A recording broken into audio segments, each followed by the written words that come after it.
Octobre 2016, 6 combattants islamistes sont tués lors d'un raid des forces spéciales russes en Ingouchie, une république musulmane du Caucase. Parmi eux figure un émissaire du groupe État islamique. Selon le renseignement, il revenait de Syrie et avait pour objectif de perpétrer des attentats sur le sol russe. Ces dernières années, des milliers de russophones ont rejoint les rangs de Daesh en Syrie. Ils étaient environ 3000 fin 2015 selon le renseignement russe. Certaines sources avancent le chiffre de 5000 combattants.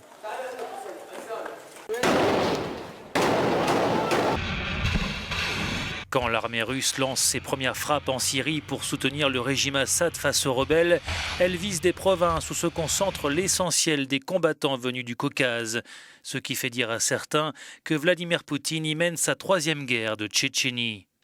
C'est de cette région montagneuse et instable que viennent la plupart des djihadistes russophones qui se sont pour beaucoup d'entre eux radicalisés après la deuxième guerre de Tchétchénie. Le djihad a aussi conquis des ressortissants de pays d'Asie centrale, à l'image d'Abou Omar al-Chishani, dit Omar le Tchétchène ou Barberousse. Figure de la rébellion face à la Russie, il prête allégeance en 2013 à l'État islamique, dont il devient très vite l'un des principaux chefs militaires jusqu'à sa mort en Irak l'été dernier.